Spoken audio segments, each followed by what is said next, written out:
Nos équipes de dev s'enrichissent et vous me connaissez, je suis toujours en faveur d'un peu plus de diversité. Mais force est de constater que ces data scientists, data analysts et autres data engineers ne sont pas tout à fait comme nous. Ils ne travaillent pas non plus comme nous. Mais alors, peut-on réellement tous travailler ensemble? Quels sont leurs métiers? Et surtout, où sont passés nos DBA barbus? Pour répondre à ces questions de données, je ne reçois pas R2D2, mais il s'y connaît en 0 et en 1. Christophe, bonjour. Bonjour Bruno. Cosa Vostra.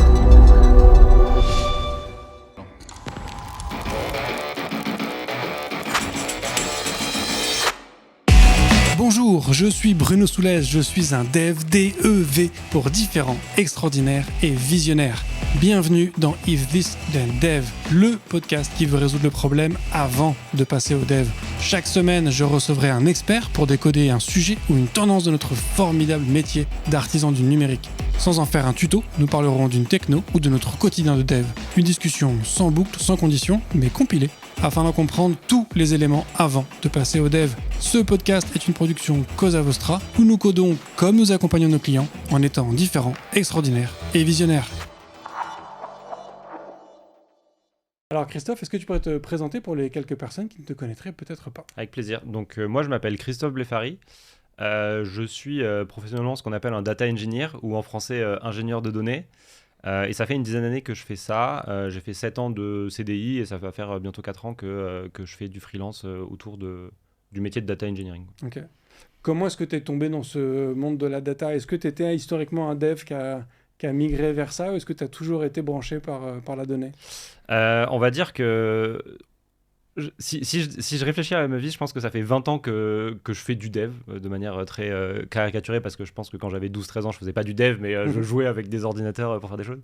Mais ça fait 20 ans et je dirais que pendant 10 ans, j'ai plutôt fait du software et les 10 ans d'après, j'ai plutôt fait de la data. Et donc en fait, ma vie professionnelle, c'est que de la data.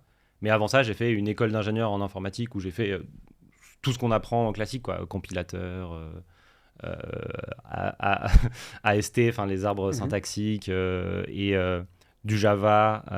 Mais moi, je suis tombé d'amour en Python, enfin pour le Python dès le début en école d'ingé. J'ai commencé mes premiers sites web, j'ai fait du Python au début du jQuery, puis après du React.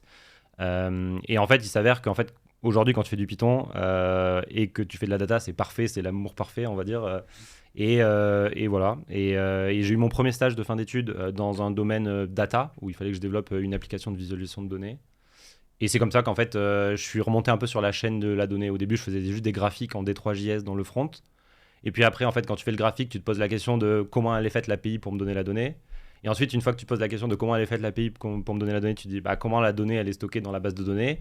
Et puis quand tu te poses la question de comment la donnée est dans la base de données, tu te dis quels sont les flux qui remplissent la base de données. Et en fait, je suis remonté sur la chaîne comme ça. Ok. Et après, j'ai bossé sur mes premiers projets Big Data à l'époque. C'était un peu la mode 2014-2015, quoi, des projets cluster Hadoop et ainsi de suite. Et après, j'ai switché un peu plus sur le cloud, ce qu'on appelle la modern data stack. Et Ok. voilà, c'est un peu, de manière très rapide, un peu mon parcours. Mon parcours. Donc mais ça s'est fait de manière un peu organique, un peu au final. Ouais, c'est ça. Enfin, je dirais que c'est des bonnes opportunités quoi, Ok. que j'ai pris et en fait qui m'ont plu de manière en effet organique. Quoi.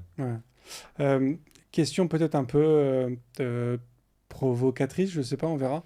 Euh, pour toi, tous ces métiers de la data, vous êtes plus proche du métier de dev ou du métier de DBA? Très bonne question. Je dirais que ma réponse souvent sur les métiers de la data, ça va tout le temps être ça dépend. Hmm. Parce qu'en fait, ça dépend tellement de l'organisation dans laquelle tu te trouves. Et quand je dis organisation, c'est l'entreprise, quoi. Ça va vraiment dépendre de ça parce qu'en fait, aujourd'hui, on n'a pas encore convergé dans l'écosystème data au sens large sur des définitions très strictes des métiers. Donc, c'est ce que tu disais au début, tu vois. Tu as des data engineers, des data analysts et des data scientists. Je pense que ces trois métiers sont caractéristiques de trois piliers dans la data, qui Ouais. sont l'engineering, l'intelligence artificielle et la partie analytics, quoi. Et donc ça, c'est les trois piliers. Et pour répondre à ta question, je pense que quand on est data engineer, on est proche de trois métiers tech traditionnels qui sont le dev, le DBA et le DevOps. Je pense que c'est les trois métiers qui sont vraiment proches de ce que je fais moi en tant que data engineer. Sauf que bah, comme je suis un data engineer, je peux pas faire ces trois métiers-là de manière excellente. Et en plus de ça, il y a la spécialisation data. Donc en fait, tu es plutôt quelqu'un qui est généraliste sur ces trois concepts-là, et qui a une très forte coloration data et donc sur les sujets d'optimisation data. Après, quand tu es plutôt data scientist ou data analyst, tu es vraiment très loin de ça. Enfin, tu vois, tu n'es pas du tout DBA, tu n'es pas forcément développeur. Tu es plutôt spécialisé quand tu es data analyst sur comprendre comment interpréter des chiffres. Et donc ça n'a rien à voir avec du DBA. Tu vois. Le DBA, il fait plutôt de l'optimisation de base de données au sens tech. Tu vois. Alors que le data analyst va plutôt, une fois qu'il a la donnée en face de lui, essayer de trouver une interprétabilité pour dévier la stratégie d'une boîte, quoi. Dévier dans le sens positif le plus souvent, parce que le but des boîtes, en général, c'est de faire de la croissance. Et donc, c'est de trouver comment, en expliquant des chiffres, tu peux augmenter la croissance.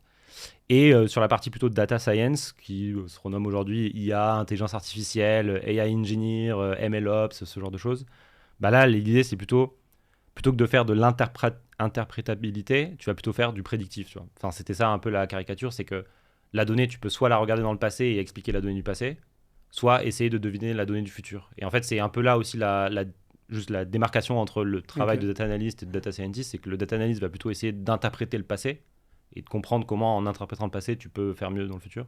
Alors que le data analyst va plutôt, en se basant sur le passé, faire de la projection sur le futur et essayer de deviner des choses sur le futur. Et c'est un peu ça, tu vois, l'IA, tu t'entraînes sur le passé pour prédire le futur, quoi. Alors du coup, pour essayer d'y voir un peu plus clair entre ces différents métiers, alors déjà, de ce que je perçois, le data analyst, au final, n'est pas forcément quelqu'un de tech, au sens où on pourrait l'entendre en tant que développeur. C'est-à-dire que c'est peut-être plus quelqu'un qui est dans les maths, mathématicien ou mathématicienne. Statisticien, Statisticien ou statisticienne, du coup.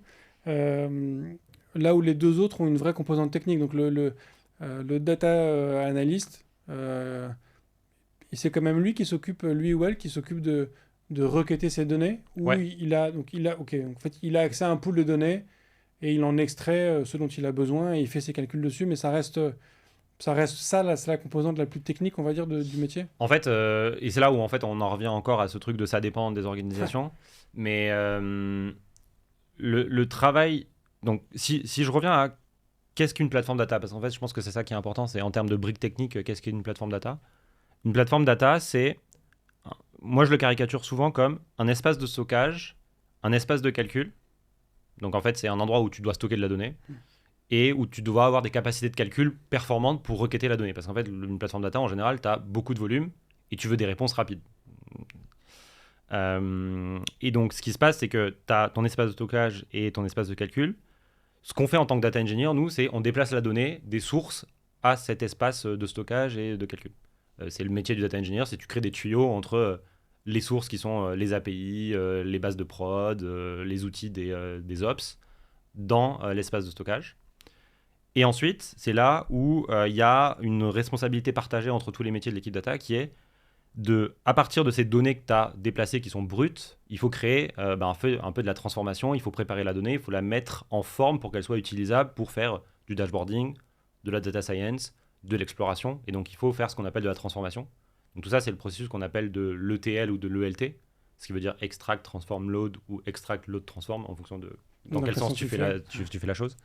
Et donc là, il y a cette étape de transformation où, une fois que tu as la donnée dans ton stockage, et quand je dis stockage, c'est une base de données, tu as la donnée dans un data warehouse, un Postgre, il y a plein de technos différentes. Mais une fois que tu as la donnée brute dans cet espace-là, tu dois le transformer pour le préparer pour d'autres cas d'usage. Et les deux cas d'usage qui arrivent derrière, c'est la data science ou l'analytics. Et pour répondre à ta question, c'est en tant que data analyst, ton taf, c'est soit de participer à l'élaboration de ces transformations, soit, si tu es moins technique, en général, c'est les data engineers qui font les transformations pour toi, et toi, tu es plutôt sur la partie exploratoire, dans des notebooks, je ne sais pas si tu es familier avec les notebooks Python, Jupyter, donc c'est un truc qui est assez linéaire, où tu testes des cellules et tu lances des choses au fur et à mesure, tu as une répétabilité où tu peux faire des choses au fur et à mesure. Tu peux retry, c'est vraiment de l'exploratoire, donc tu peux debug et ainsi de suite, et tu vois directement tes outputs. Mais ouais, c'est ça, mais avec le temps, et la maturité, l'écosystème data devient de plus en plus technique et on essaye de faire monter en compétence les data analysts sur la technicité. Donc on essaye, un des premiers trucs que j'ai fait dans toutes les boîtes où je suis arrivé, c'est apprendre Git aux data analysts, tu vois. Parce qu'en fait, si les data analysts font les trucs dans leur coin, leur code n'est pas sauvegardé, il n'est pas versionné, et on arrive au même problème qu'on avait dans le dev il y a 15 ans, tu vois. Et en fait, c'est une des premières compétences que tu essaies d'apprendre aux data analysts, c'est les forcer à mettre leur code SQL ou autre dans des projets Git, les forcer à faire des pull requests ou des merge requests en fonction de la plateforme où tu te trouves. Et après, c'est la première porte d'entrée. Après, tu leur apprends à faire de la ligne de commande, tu leur apprends à rentrer dans un outil d'ingestion, de ce genre de choses, quoi. Tu essayes de les faire venir vers la partie tech et de leur expliquer « Ah oui, mais il faut que tu testes avant de mettre en prod », ce genre de choses, quoi. Donc on est vraiment sur des profils qui sont très loin de la tech. Enfin, très loin, on s'entend, mais qui sont quand même assez éloignés de ces... Quand tu parles de Git, le versioning, c'est quand même le b.a.-ba aujourd'hui dans le monde du dev. Donc s'il faut les initier à ça, c'est qu'on est quand même sur des populations qui sont effectivement plus sur des données, sur des notions de maths et de calcul que de la tech en tant que telle. Ouais, c'est clair. Et en fait, il y a une explication très facile à ça. C'est que pour que les équipes data fonctionnent, enfin, les équipes data, pour expliquer, elles sont situées entre deux métiers qui sont l'équipe tech ou l'équipe tech produit et les métiers. Enfin, tu vois, c'est vraiment le but de la data, je t'ai dit, c'est on prend des sources et on fait des dashboards à la fin pour les métiers. Et en fait, si tu veux scale une équipe data, en général, ce que tu vas plutôt scale, c'est la partie face des métiers, parce qu'en fait, c'est les métiers qui grossissent le plus, et donc tu as envie de répondre le plus vite possible à tes métiers. Et donc, tu vas recruter beaucoup de data analysts. Le problème, c'est qu'on sait très bien qu'il y a une pénurie côté tech, et au sens large, tu vois. Et donc, si tes data analystes et que des gens tech, on n'aurait personne en data analyse. Et donc, en fait, c'est là où en fait, ça a vraiment explosé et grossi, c'est qu'en fait, les gens que tu recrutes en data analyse, c'est des gens, souvent, qui viennent d'écoles de commerce, qui viennent... de fac qui ont fait de la statistique, qui ont fait des études par exemple de la biologie, de la physique, ça marche aussi hyper bien. Ouais. Et en fait, c'est des gens qui ont des parcours hyper divers et qui du coup sont pas du tout familiers avec tous ces concepts tech, mais qui ont envie d'apprendre en fait. Et donc en fait, il faut être assez ouvert et les onboarder au fur et à mesure dessus, quoi. Ouais, je vois. Et donc, comment est-ce que tu distingues donc le data scientist qui lui donc a une vision plutôt sur le futur, comme tu disais, par rapport au data analyst, lui il a quand même une compétence tech prononcée. Ouais. Alors, sur le data scientist, ce qui est dur, c'est que le métier de data scientist est quelque chose qui était assez bien compris il y a 2-3 ans. Et en fait, là, maintenant, avec l'IA générative, ça est complètement en train de changer et c'est encore en remous. Donc, il faut prendre avec des pincettes pour entendre ce que je dis parce qu'en fait, le milieu, c'est pas encore stabilisé. Enfin, je sais pas si tu avais vu à l'époque, il y a 5-6 ans, il y avait des articles qui étaient sortis qui disaient Data Scientist, le job le plus sexy du 21e siècle. Et en fait, il y a eu une ruée de tous les profils data vers la data science parce que c'était le métier qui payait le plus, parce qu'il y avait la hype et que tout le monde voulait avoir son ou ses équipes de data science à l'intérieur d'une boîte. Et en fait, il y a eu quand même une retombée du soufflet parce que la data science, c'est un métier qui est assez difficile à comprendre. Parce qu'en fait, les cycles de dev de data science ne sont pas du tout les mêmes que les cycles de dev classiques, quoi. Un projet data science, c'est un projet qui prend quelques mois parce qu'en fait, il faut comprendre la donnée, enlever tous les biais. Enfin, il y a un process qui est assez long pour arriver à un truc qui marche. Et encore, quand ça marche une fois sur deux. Et potentiellement, l'algo qui prédit une fois sur deux, bon, on est satisfait avec ça. Mais en fait, quand tu dis mon algo il est bon à 50% du temps, les gens vont dire mais non, tu mets pas ça en prod. Et toi, tu dis oui, mais c'est génial, déjà 50%. Imagine si tu fais toi, tu vas pas être aussi bien. Bref, donc il y a ça, et en fait, pour faire de la data science, comme on le faisait avant, ça demandait quand même des skills de code, tu vois. Du Python ou du Java, Scala, en général, c'est les 3 langages qui étaient plutôt adaptés à ça.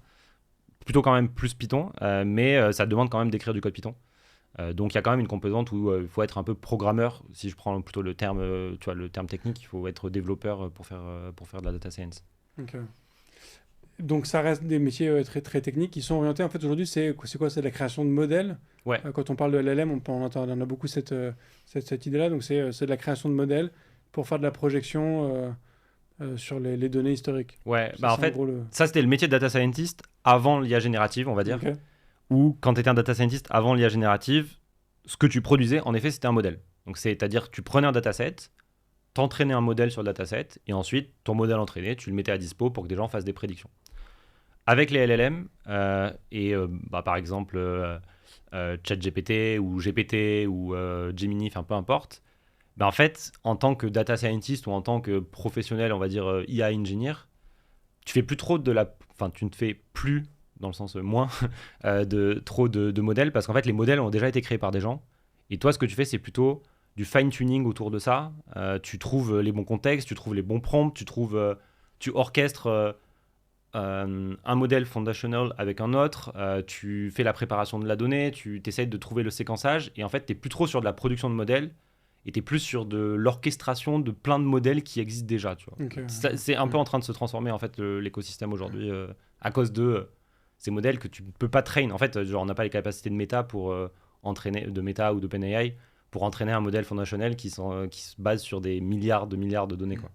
Oui, en fait, on ne peut plus concurrencer ces modèles-là, donc en fait, il faut savoir les utiliser ou les combiner avec d'autres modèles. C'est ça un peu c'est ça, ouais. Ce qui m'étonne dans ce que je pense comprendre de cette répartition entre les différents rôles, tu nous as parlé du coup de tous ces aspects de transformation de data, donc utilisés par les data scientists et data analysts. J'aurais eu tendance du coup à mettre ça dans le rôle de data engineer, mais de ce que tu as l'air de dire, c'est quand même aussi un peu le rôle de l'analyste et du scientist de transformer leurs données. Pourquoi est-ce que c'est pas ça dépend des organisations, j'imagine, c'est la réponse qui va. C'est une réponse, mais je suis quand même convaincu là-dessus. J'ai une conviction assez forte, moi, personnellement. C'est que... Et ça va résonner en toi, c'est que les devs, en général, ils sont flemmards. Ouais. Et ça résonne, en effet. Ça ne coupe pas les data engineers, c'est la même chose. Et moi, la manière dont je vois le data engineering, c'est... Mon rôle, c'est de créer des plateformes pour d'autres personnes. Et ces autres personnes, c'est soit les métiers, soit les autres professionnels de la data. Donc en gros, moi, ce que je veux faire, c'est créer une plateforme où les data scientists et data analysts puissent se débrouiller tout seuls pour ingérer de la donnée, et où ils n'ont pas besoin de moi, se débrouiller tout seuls pour faire la transformation, où ils n'ont pas besoin de moi. Pour deux raisons principales. C'est que moi, data engineer, j'ai envie que mes missions et mes responsabilités, ça soit créer un framework pour que des gens fassent des choses, et que mon rôle, ça soit m'assurer que le framework tourne bien, m'assurer qu'il y ait les bonnes features dans le framework, mais pas m'assurer que dans les tuyaux que les gens créent avec le framework, il y ait la bonne donnée. Moi, je veux que ça soit les analystes et les scientists qui soient responsables des transformations qu'ils créent, qui soient responsables, si possible, de la donnée qu'ils déplacent.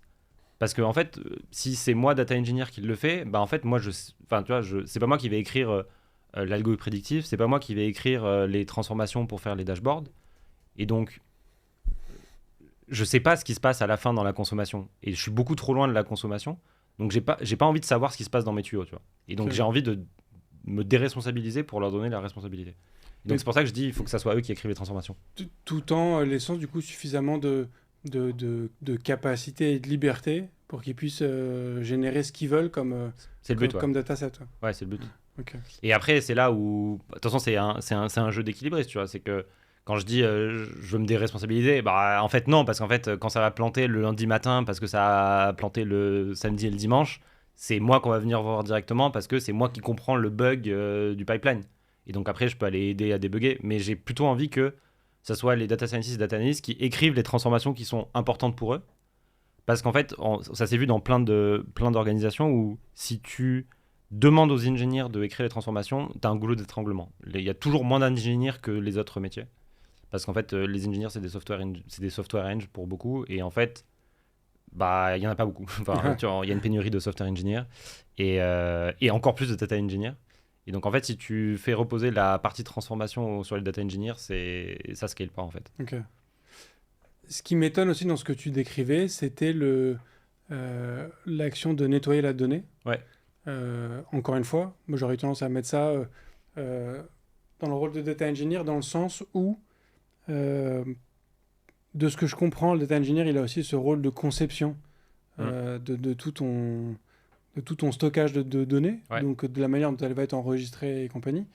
Donc j'aurais tendance à dire, autant que ce soit eux qui sont en charge d'assurer de la donnée propre, et d'assurer que la donnée soit intègre. Donc pourquoi est-ce qu'il y a encore besoin pour les data scientists ou data analysts de nettoyer la donnée si au final, toi, ton rôle, c'est aussi de faire en sorte que la donnée soit... Parce que c'est pas juste que la donnée soit disponible, toi, ton rôle, c'est aussi qu'elle soit intègre, complète... Utilisable. Ouais, ça, c'est une bonne question. Je pense qu'en général, dans beaucoup d'organisations, c'est quand même la responsabilité des data engineers de faire le nettoyage primaire de la donnée et d'assurer une bonne qualité. Ça, c'est... En fait, en termes de vocabulaire, si je peux mettre un peu des mots là-dessus. En général, donc on fait de l'ingestion, et ça c'est quand même le périmètre du data engineer, de créer, on va dire, l'outillage pour que les ingestions puissent être définies par d'autres personnes. Et donc cette ingestion, globalement, tu copies de la donnée des sources dans des bases de données brutes. Tu vois. Et cette couche-là, en général, on l'appelle la couche bronze. Tu vois, on appelle ça, c'est l'architecture, on appelle ça l'architecture médaillon, un peu comme des médailles, quoi. Et donc tu as la couche bronze qui est la donnée brute. Et en général, ce qui se passe, c'est que cette couche bronze, forcément, elle n'est pas clean, il y a des choses à nettoyer. Et donc, tu as envie de la nettoyer et de la passer dans une couche qu'on appelle silver, où il y a du nettoyage. Et en général, en responsabilité, c'est là où il y a la limite entre le rôle du data engineer et le rôle des autres métiers. C'est que le data engineer va s'occuper de l'ingestion dans la couche bronze, le nettoyage dans la couche silver, et après, les data scientists, data analysts vont plutôt, eux, faire le passage de la couche silver à la couche gold. Et la couche gold, c'est vraiment la donnée vraiment utilisable, applicative, avec tous les insights, les règles métiers, et ainsi de suite. Donc c'est vraiment là que ça se trouve la démarcation entre les deux métiers, c'est sur cette couche silver, et on essaie de trouver le truc le plus fin pour, en fonction des équipes, mettre la bonne responsabilité au bon endroit, quoi. Et pourquoi on ne peut pas imaginer un système où la donnée, dès qu'elle est ingérée, elle est propre? C'est quoi le polluant dans tout ça? Ouais, bonne question. Et ben là, c'est là où c'est intéressant du coup d'avoir ce podcast parce que y a une grosse frustration dans énormément d'équipes data. C'est que l'équipe data, quand tu réfléchis au schéma que je te fais depuis le début, est downstream, donc en aval de l'équipe de dev. Et souvent, le truc qui pollue le plus les données, si je reviens à ce truc de nettoyage, c'est les choix de l'équipe tech, quoi. Et quand je dis les choix de l'équipe tech, c'est un changement de schéma où l'équipe data n'a pas été prévenue. Et quand je dis un changement de schéma, c'est suppression d'une colonne dans la base de prod, changement de type d'une colonne, ajout d'une colonne, dépréciation d'une autre, ce genre de choses. Et, et après, il y a aussi changement du sens, tu vois, du calcul d'une formule dans le software qui fait qu'une colonne n'a plus le même sens qu'avant, ce genre de choses. Mais en fait, ça, vu que nous, on est en aval de l'équipe tech, si on n'est pas prévenu via des moyens humains ou via des moyens techniques, ça va créer de la donnée fausse quelque part dans la plateforme. Mais alors, peut-être que je suis trop naïf, mais ça arrive si souvent que ça, qu'on supprime un champ complet ou qu'on... Parce que moi, ce qui m'a fait dresser les poils, c'est quand tu me parles d'un champ dont on change le type ou la fonction en cours de vie d'un projet. Ça, c'est... Alors, peut-être que je vis sur un nuage ou dans un monde parfait, mais normalement, s'il y a un changement de fonction dans un champ, on crée un nouveau champ. En fait, tu vois, on ne change pas du jour au lendemain le contenu d'un champ base de données. Oui, ça c'est une très bonne théorie, mais dans la pratique, j'ai vu énormément de cas où c'est pas ce qui se passe parce que y a plein de mécanismes à l'œuvre derrière ça. Il y a moi d'expérience, ce que j'ai vu, c'est que les devs détestent le SQL en général. Quand je dis les devs, c'est les software engineers n'ont pas envie de faire du SQL, ça c'est la première chose. Et souvent, ils détestent faire des migrations parce que souvent, tu vois, il y a souvent des ORM ou des systèmes pour faire de la migration.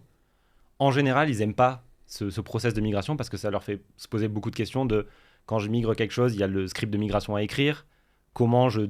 Si la base de données est grosse, ça implique potentiellement une opération de maintenance, ça demande aux DevOps de faire des choses et ainsi de suite. Et ça, c'est un process que les devs aiment pas trop. Et donc souvent, le quick and dirty arrive souvent, ça c'est la première chose.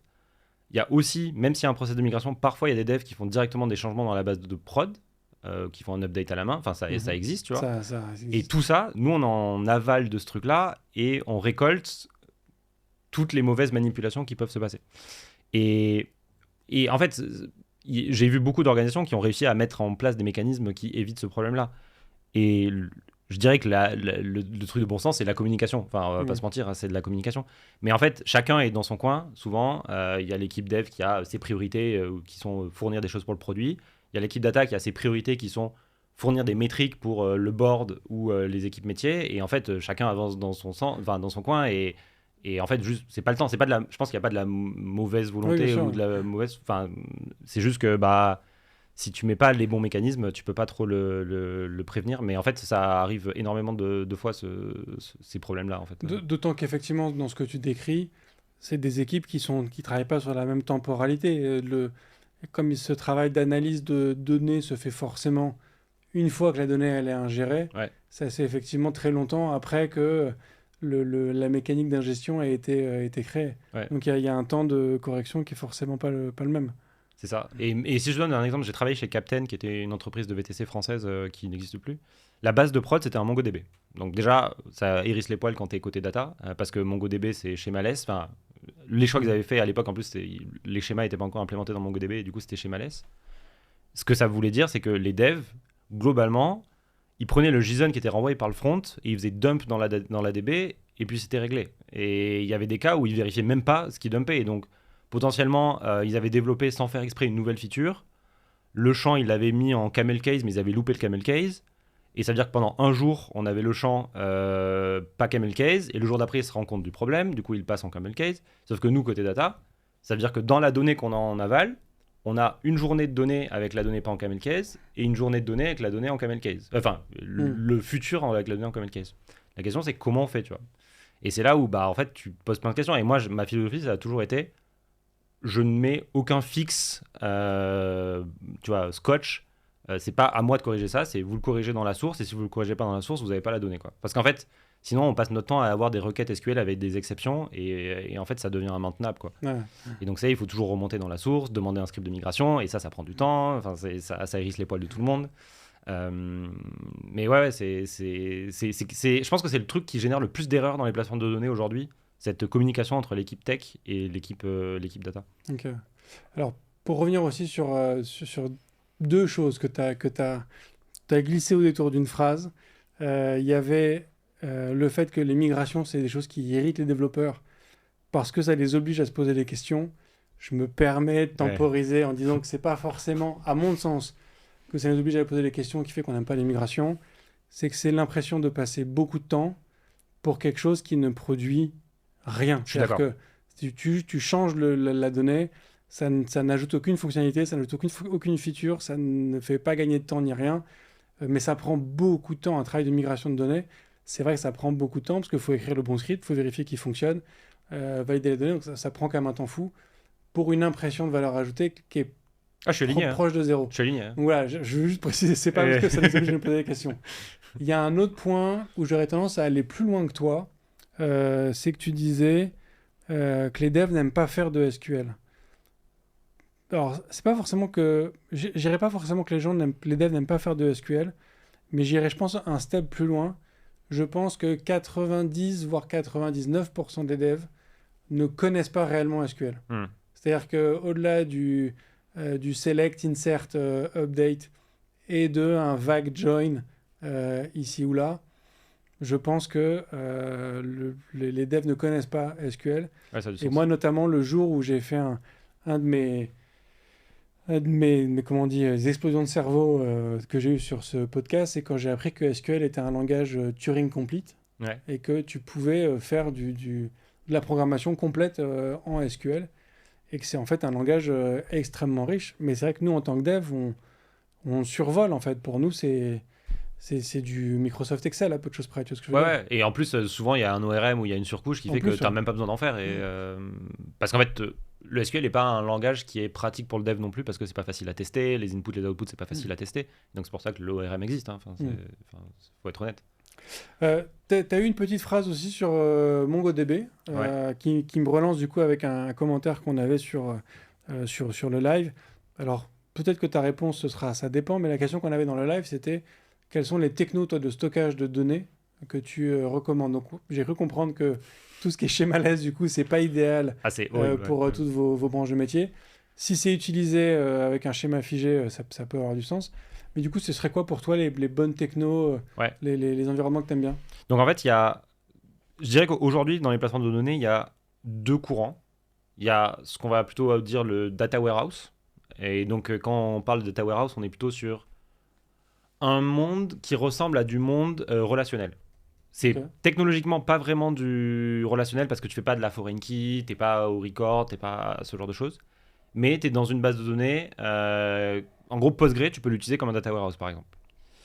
Et donc, quand tu es dans ce monde data warehouse, les technos, c'est Postgre, si tu veux vraiment, c'était à petite échelle et que tu veux rester sur de l'open source chez toi. Et après, tu as, si tu veux passer à l'échelle, tu as BigQuery, qui est la techno de Google en data warehousing, donc sur GCP. Tu as Snowflake, qui est une techno indépendante qui peut se lancer sur tous les clouds. Tu as ClickHouse, qui a été développé par Yandex, le Google russe, et qui maintenant est open source, géré à New York, et ainsi de suite, et qui prend vachement. Et donc ça, c'est, si tu fais du data warehouse, c'est globalement les 4 technos qui aujourd'hui sont pratiques.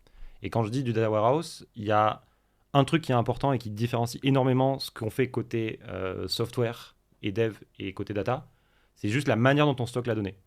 Côté dev, on stocke la donnée en ce qu'on appelle OLTP, c'est-à-dire qu'on stocke la donnée à la transaction, et donc on a des orientés lignes. Notre donnée est stockée orientée ligne, c'est-à-dire que quand on a une base de données, on indexe par, je sais pas, client ID, et quand tu fais l'index par client ID, tu as le client et tu as toute la ligne qui est stockée au même endroit, on va dire, sur le stockage disque.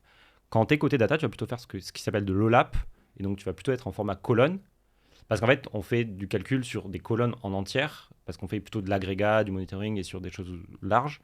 Et donc, on va utiliser des formats de données colonnes. Et donc, par exemple, le format de données colonnes standard, c'est le Parquet, qui est devenu un peu le standard aujourd'hui sur la data. Le CSV, c'est horrible. Enfin, genre, c'est pas du tout optimisé, alors que le Parquet est compressé, columnaire, est capable de push down des prédicats. Donc, quand tu fais un where, tu es capable de préfiltrer juste à la lecture sur le disque la donnée sans avoir à tout lire la donnée dans la RAM pour filtrer et ce genre de choses. Et donc, ça, c'est important de le savoir. Et donc, je te disais, il y a le data warehouse, et de l'autre côté, il y a ce qui s'appelle le data lake. Peut-être tu en as déjà entendu parler, mais c'est Hadoop, HDFS. Donc, ça, c'était l'ancienne version. Et maintenant, il y a une nouvelle version qui est plutôt, tu as des datasets qui sont sur S3, en Parquet. Et donc, tu utilises S3 comme le stockage. Et au-dessus de ça, tu mets un engine, un moteur de calcul, qui, lui, va traiter la donnée à la volée et la réécrire sur S3 une fois qu'elle est finie d'être traitée. Et donc ça, c'est ce qu'on appelle plutôt un data lake. Et les moteurs de calcul à la volée, ça va être Athena, qui est basé sur Trino, qui a été fait chez Facebook. Ça va être un truc que j'utilise énormément maintenant, qui s'appelle DuckDB. Ça va être Spark, Spark qui est énormément connu. Ouais, voilà, c'est ça un peu les deux trucs. C'est Data Warehouse, Data Lake. Et en fait, les deux convergent. En fait, on était parti sur un truc où c'était séparé à la base. Et en fait, les data warehouse essayent de devenir des data lakes, et les data lakes essayent de devenir data warehouse pour qu'en fait, on ait un gros truc général où on stocke de la donnée, on a des moteurs de calcul et ça scale à l'infini. Alors, de ce que j'ai cru comprendre, le data lake a un côté un peu non relationnel. Tu jettes tes schémas tu jettes ta donnée sans forcément la formater. Là où le data warehouse, il y avait un côté un peu plus carré, un peu plus posé. Comment est-ce qu'on peut réussir à les faire converger l'un et l'autre? On va dire qu'initialement, c'était ça. Dans le sens où le data warehouse, c'est une base de données. Donc forcément, c'est des bases de données, donc il y a des schémas. Quoi. Vraiment, BigQuery, Snowflake, ClickHouse, tu as du DML et même Postgre. De toute façon, tu as des DML, tu crées des tables. Les tables, elles ont pas forcément des index, parce que l'index n'existe pas dans le monde data warehouse, mais elles ont une manière de partitionner la donnée, ainsi de suite. Quand tu es côté data lake, en fait, tu as quand même des schémas, parce qu'en fait, si tu mets des CSV, tu n'as pas de schéma. Voilà, tu t'amuses, tu pars à la volée. Mais en fait, on est parti sur le standard qui est devenu le Parquet. Le Parquet, chaque fichier possède son propre schéma. En fait, quand tu ouvres un Parquet, tu n'as pas besoin de reparser, le schéma existe et dans la metadata du fichier.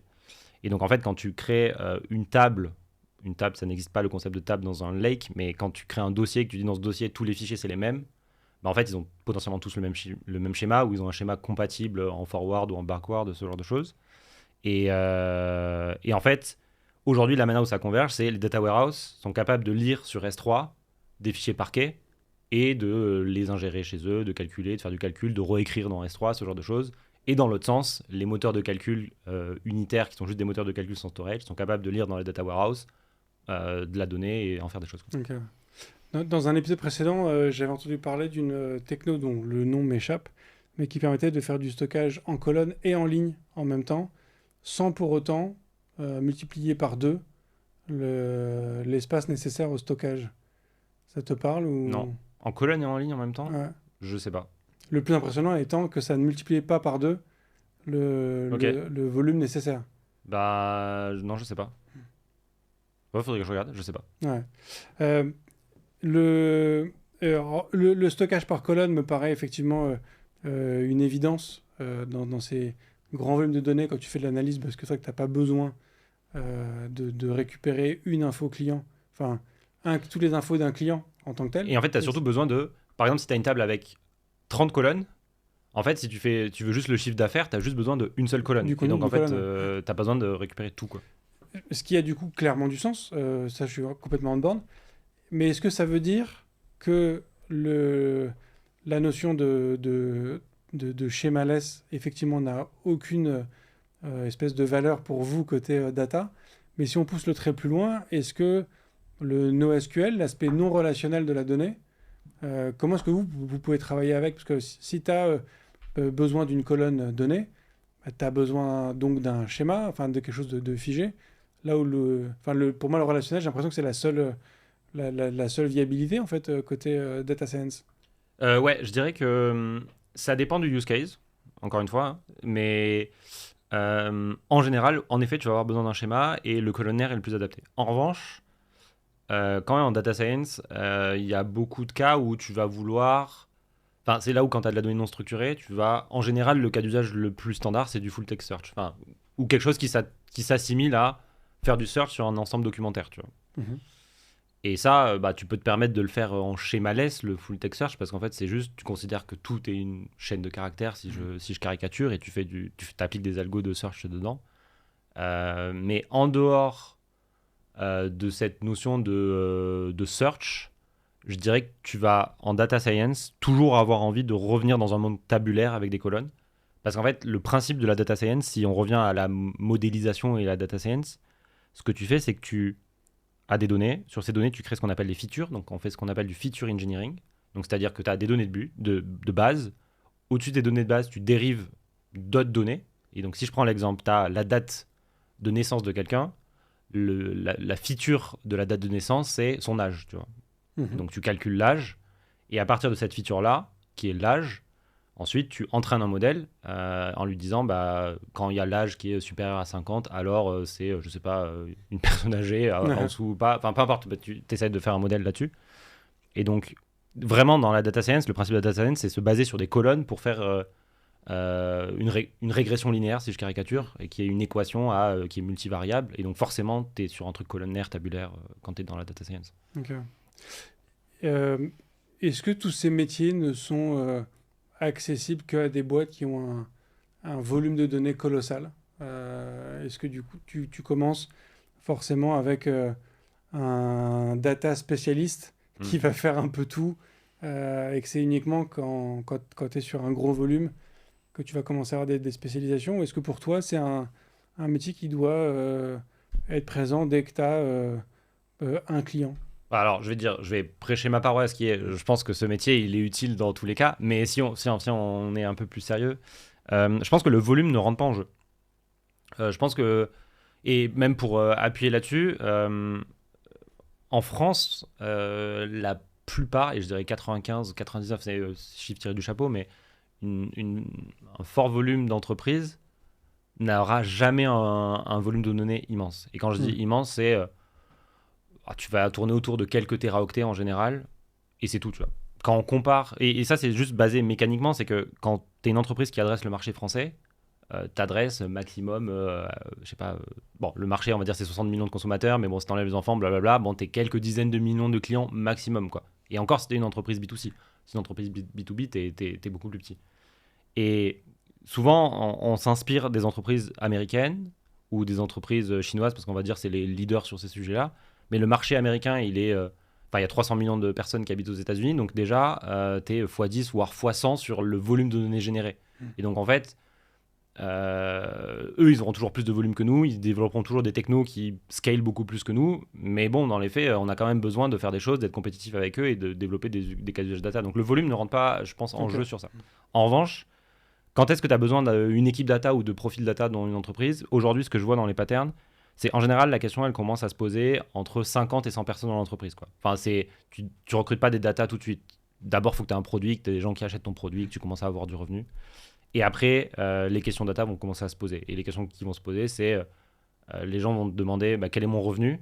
Parce qu'en fait, tu commences à générer du revenu sur plusieurs sources, tu as envie d'avoir une vue agrégée, tu as envie de comprendre ta marge, tu as envie d'optimiser ta marge. Et en fait, c'est là où les profils data vont être intéressants parce que bah, tu as besoin d'agréger une vue 360 de tous tes outils dans un seul endroit. Et c'est là où tout ce que je dis depuis le début, tu vois, ça prend Ça du commence à sens prendre du sens, et ainsi de suite. Et au début, en général, le pattern que je vois de plus en plus, c'est les entreprises, elles font appel à des freelances, des boîtes de conseil pour trouver les premiers cas d'usage, créer le premier embryon de plateforme data pour prouver que c'est intéressant. Et en fait, en général, ce qui se passe, c'est que quand ça prend, ça montre instantanément sa valeur et c'est à ce moment-là qu'après tu internalises et que tu commences à créer une équipe, quoi. Et souvent on dit il y a le one person data team. Au début c'est quelqu'un, c'est un peu la licorne qui fait tout, tu vois, de l'analyse à l'engineering, et puis après tu spécialises, tu crées des métiers, et ainsi de suite. Dans ce que tu décrivais aussi sur ces différents rôles et on va dire les différentes frictions qui pouvaient se présenter avec des décisions prises côté dev ou pas, est-ce qu'il n'y a pas aussi une nécessité quand tu as ces différents rôles-là, d'avoir un DPO qui ait ce rôle aussi de gestion? Tu vois, j'ai l'impression que le DPO aujourd'hui, il est très orienté sur des notions de RGPD, de privacy, ce genre de choses. Mais au final, dans cette notion de Data Protection Officer, Ouais. on pourrait retrouver aussi ce rôle de s'assurer que les devs ne changent pas une colonne du jour au lendemain, Ouais. et que les data scientists aient l'information dont ils aient besoin, qu'il y ait une espèce de communication globale autour de la data. Ouais. Est-ce que tu perçois un changement du coup dans ce rôle de DPO, d'être un peu plus sur ces optiques-là et pas uniquement sur une notion de privacy ou de gestion de RGPD? Ouais, je pense que le truc qui illustre un peu ça, c'est que je pense que dans le rôle de DPO, il y a deux parties. Il y a la partie compliance, qui est ce que tu dis, tu vois, et la deuxième partie qui est la partie gouvernance. Et ce sujet un peu de schéma, de cohérence, tout ça, c'est plutôt un sujet de gouvernance et de catalogage de la donnée qui est disponible dans l'entreprise. Dans beaucoup d'entreprises, malheureusement, le travail de catalogage est owné, porté par l'équipe data. Et ça, c'est triste parce qu'en fait, le problème de l'équipe data, c'est ce que je te disais, tu vois, c'est qu'elle est en aval de la production de données, peu importe, que ça soit tech, marketing, ops, tous les outils. L'équipe data est toujours en aval de la production et elle fait ce qu'elle peut avec ce qu'elle a. Je prêche ma paroisse, mais dans les faits, il y a forcément, c'est pas aussi blanc et noir, mais cet effort de catalogage, je pense qu'il doit être fait au niveau de l'entreprise, tu vois. S'il y a un data catalogue ou s'il y a un outil de gouvernance, il doit y avoir des responsables côté dev qui ont l'ownership de la donnée qu'ils produisent. Il doit y avoir des responsables côté marketing qui ont l'ownership de la donnée qu'ils produisent.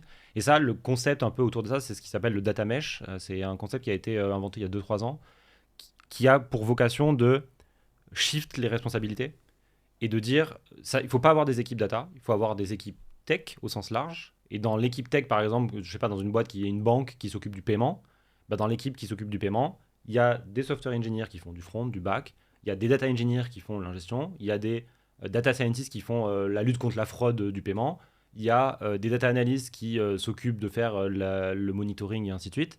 Et tout ça, c'est une seule équipe qui est sous des products et c'est une feature team payment. Ouais. Et dans la feature team payment, il y a de la data et du software engineering. Et du design, parce qu'en fait, il y a aussi besoin de design sur les algos d'IA et ce genre de choses. Ce qui n'est possible effectivement qu'avec une approche feature team. Ouais, feature team / domaine driven, ouais. Quoi. Enfin, c'est à partir du moment où... Et c'est aussi possible à partir du moment où tu es capable de recruter assez de data engineers. Parce qu'en fait, aujourd'hui, il y a beaucoup d'entreprises qui ont un data engineer.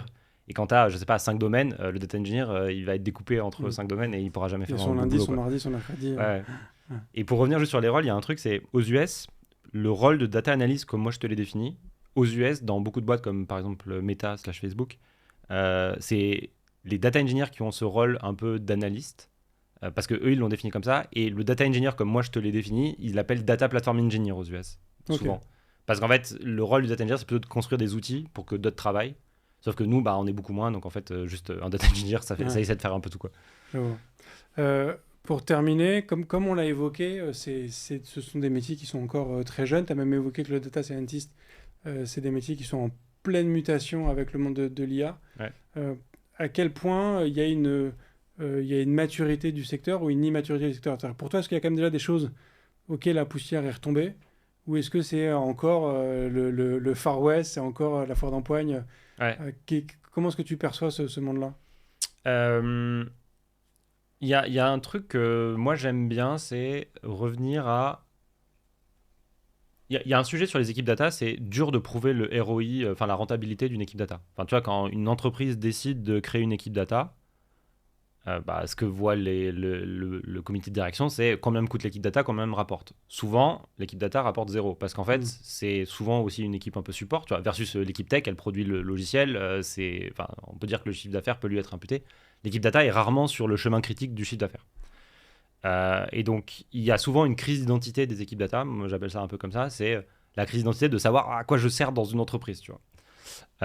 Et souvent, pour répondre à ça, une équipe data, ce qu'elle va faire, c'est qu'elle va dire oui à tout ce que les gens demandent. L'équipe data va souvent devenir du shadow IT, va faire ce que les devs peuvent pas rentrer dans la prio produit. L'équipe data va dire oui, je peux le faire, et ils vont faire des petits produits dans leur coin.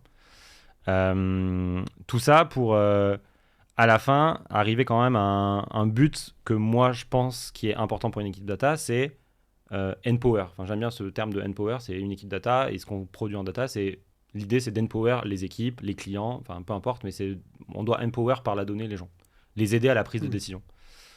Et il y a 2 courants pour aider les gens à prendre de la décision. Il y a soit en créant de ce qu'on appelle des insights, enfin c'est faire du monitoring sur le business, trouver des insights, soit en créant des produits. Et donc créant des produits, c'est avec de l'IA. Tu vois.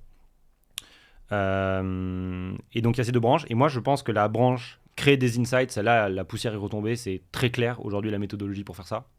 Vraiment, on crée des insights, on ingère de la donnée, on la met dans un warehouse, on crée des transformations, on crée des dashboards, ce genre de choses. C'est assez mouvant, les technos, ça n'arrête pas de changer, il y a des cycles tous les 3 ans. Mais le process qui est j'ingère de la donnée, j'en crée des insights, on fait ça depuis 30 ans. Tu vois, les data warehouses, ça existait avant que je sois né. Ça continuera d'exister, je pense, encore des années. La partie créer des produits, c'est là où ça n'arrête pas de bouger. Et c'est ça qui est le cœur, en fait, parce qu'en fait, je pense que les entreprises qui gagnent, c'est les entreprises qui arrivent à créer des produits avec la data. Et tu le vois, enfin, tous les GAFA, ils sont où ils sont parce qu'ils ne font pas de l'insight, ils font de la création de produits avec la data, tu vois. Enfin, globalement, tous les réseaux sociaux, c'est ceux qui sont en tête. Les réseaux sociaux, c'est des produits d'IA, tu vois. C'est un wall qui fait de la recommandation de posts et ils ont un algo qui maximise ton temps de rétention sur ce post pour t'afficher de la pub pour générer de l'argent. Et c'est un produit d'IA. Enfin, leur produit d'IA, c'est comment te recommander des choses qui font que tu restes le plus longtemps pour avoir de la pub. C'est intéressant. Effectivement, cette conception d'algorithme qui va te choisir le post à t'afficher pour te faire rester une demi-seconde de plus, c'est effectivement un produit direct de la data science. Ah, c'est clair, ouais. Donc, c'est pas un métier si neuf que ça, parce qu'au final, Facebook... ils font ça depuis 15 ans à peu près déjà maintenant. Ouais, c'est ça. 15, ouais, peut-être. Mais ce qui est fou dans les entreprises américaines, c'est que la différence entre le monde data et le monde software, tech, produit, dans beaucoup de cas, il n'existe pas. Enfin, en fait, les software engineers chez Meta, vu le volume de données, sont obligés d'utiliser des techniques data que moi j'utilise en tant que data engineer pour faire du software. Okay. Dans le sens où la base de données de Facebook, quand tu essayes de travailler sur un truc, elle est alors du Tera, voire du Péta. Et donc, en fait, tu peux pas charger en RAM des trucs pour faire un calcul à la volée dans ton API. Et donc, en fait, tu es obligé d'utiliser des techniques un peu de data engineering. Et donc, en fait, c'est là où, chez eux, le métier de data engineer et de software engineer a mergé. Parce qu'en fait, ils sont à une échelle où tu peux pas t'en sortir juste avec des outils de software. Et dans notre boîte à outils de data engineer, on a ce qu'il faut pour passer à l'échelle et pour faire des choses à l'échelle. Et c'est là où... en fait, ils ont gagné parce qu'en fait, ils ont le volume et ils ont mergé les pratiques aussi, quoi. C'est peut-être aussi une compréhension que pour créer de la features pertinente, c'est autant un travail de data, de spécialiste de la base de données que d'un développeur PHP ou ce que tu veux. T'as besoin d'un ensemble t'as besoin d'un graphiste aussi qui est un qui va bosser sur le UX, un qui va bosser sur l'UI. Ça fait partie de la myriade de compétences nécessaires pour créer un truc qui produit de la valeur de manière colossale aujourd'hui, quoi. Ouais.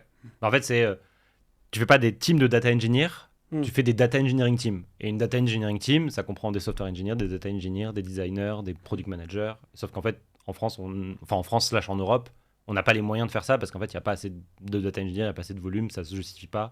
Il n'y a pas la rentabilité au bout du chemin, quoi. Donc, pour toi, il y a une maturité du métier qui est plus forte aux US, en tout cas dans ces énormes boîtes, ou en Chine, du coup, j'imagine aussi, que ce qu'on peut trouver en Europe, à part quelques licornes qui ont suffisamment de moyens pour s'aligner. Et ça se matérialise surtout sur... Je sais pas si toi, tu as eu un peu cette expérience, mais est-ce que tu as vu beaucoup de product managers qui sont capables de spécifier des features d'IA, tu vois? C'est rare. Aujourd'hui, les product managers, ils spécifient des features de tech, software traditionnel. Rarement, ils arrivent à avoir dans leur périmètre une spécification d'une feature d'IA au sens large, parce qu'en fait, c'est un truc qui est encore assez récent. Sauf que, en fait, quand tu regardes les produits de Google, il y a de l'IA partout. Donc forcément qu'ils ont des product managers. Ouais, et forcément qu'ils ont des product managers qui sont capables de spécifier des features d'IA. Et en fait, de toute façon, c'est comme ça que ça marche. Hein. Si tu veux mettre de l'IA dans ton produit, il faut que le product manager comprenne l'IA et ait envie de le mettre. Sinon, ça rentre pas. Et moi, c'est les expériences que j'ai beaucoup eues dans le passé. C'est les data scientists sont capables de produire les meilleurs algorithmes qui existent. Mais si le product manager veut pas prioriser l'algo et trouver comment l'intégrer avec le designer dans le produit, la designer dans le produit, ça ne rentrera pas et ça n'avancera pas. Ouais. Top. Merci beaucoup Christophe pour cette discussion. J'aurais 2 dernières questions pour toi qui sont les questions rituelles du podcast. La première, c'est est-ce qu'il y a une ressource ou un contenu ou quelque chose que tu souhaiterais recommander à l'ensemble des auditeurs? Ouais, je pense que j'ai 2 trucs. Le premier truc, c'est une conf aux US qui s'appelle Data Council. Qui est justement c'est assez intéressant. C'est une conf qui est très posée sur le futur de la data, l'état de l'écosystème et ce genre de choses. Et il y a toutes les vidéos sur YouTube. Je crois qu'il y en a 80 cette année, 80 l'année dernière. Et les talks sont en général de très bonne qualité sur les réflexions autour de ces sujets-là. Et je pense que ça peut intéresser probablement des devs ou de l'audience Ouais, parce que les talks sont hyper enrichissants. Je trouve qu'il y a une très bonne qualité. Et le deuxième truc, c'est une association qui s'appelle Data for Good. S'il y a des personnes qui, dans l'audience, ont envie de découvrir la data, je pense que Data for Good, c'est un bon moyen. En gros, c'est une association qui œuvre pour le bien au travers de projets data. Donc, c'est-à-dire que chaque année, chaque promotion, ils prennent des projets qui sont en lien avec la data et des bénévoles travaillent dessus. Ils travaillent en batch, ils en étaient à la saison 12, je crois, et cette saison, il y avait une dizaine de projets qui sont sortis. Et donc, ça permet aussi de voir un peu qu'est-ce qu'on peut faire avec la data. Enfin, tu vois, c'est je pense, un bon laboratoire pour montrer aux personnes aujourd'hui, avec des skills de data, qu'est-ce qu'on peut faire, quoi. Et tout ça dans une approche positive. Dans une approche positive, ouais. Ok, non, on mettra bien évidemment les liens en description. Et pour terminer, la question la plus importante, alors, tu n'es pas complètement dev, mais tu es quand même un peu dev de cœur. Est-ce que tu es plutôt espace ou tabulation? Moi, je fais du Python, donc plutôt espace. Hein. J'appuie sur la touche tabulation, mais ma tabulation génère 4 espaces, quoi. Très bien. Merci beaucoup, Christophe. Merci à toi. Et merci à tous d'avoir écouté cet épisode. Voilà, j'espère qu'on vous a donné un petit peu plus d'insight sur ces différents métiers. J'espère qu'on vous a donné les clés pour communiquer efficacement avec ces équipes. Arrêtez de changer vos colonnes n'importe comment, ça n'a aucun sens, même si on n'a pas de data scientist ou de data engineer. Ne faites pas ça, c'est mal. Et créez une nouvelle colonne, parlez-en avec vos équipes data. Voilà, moi je vous souhaite une très bonne fin de semaine. Je ne sais pas encore si cet épisode sera diffusé avant ou après l'été. En tout cas, j'espère que vous allez passer de bonnes vacances ou que vous avez passé de bonnes vacances. Moi, j'ai hâte de vous retrouver à la rentrée. Je vous souhaite une très bonne fin de semaine, on va dire. Rendez-vous la semaine prochaine. Et d'ici là, codez bien. Merci d'avoir écouté cet épisode de If This Then Dev et merci à toute mon équipe de Cosa Vostra à la production de cet épisode. Merci aussi à Alan, Ada, Linus, Bill, Steve et Steve de nous avoir ramenés jusqu'ici. Si ce podcast vous a plu, committez-vous en vous abonnant, déployez-le autour de vous et vous pouvez aussi nous faire une petite code review en nous laissant 5 étoiles sur votre plateforme de podcast préférée. La conversation continue bien sûr avec vous sur Twitter, LinkedIn, Facebook, Instagram, chacun sa techno, @ifthisdendev ou @bibir, B-I-B-E-A-R. Vous retrouverez aussi tous nos épisodes sur notre site ifttd.io. Et enfin, si vous avez besoin d'une agence pour vous accompagner ou si vous souhaitez rejoindre une équipe tech passionnée et passionnante, écrivez-moi sur bruno@cosavostra.com. Merci à tous.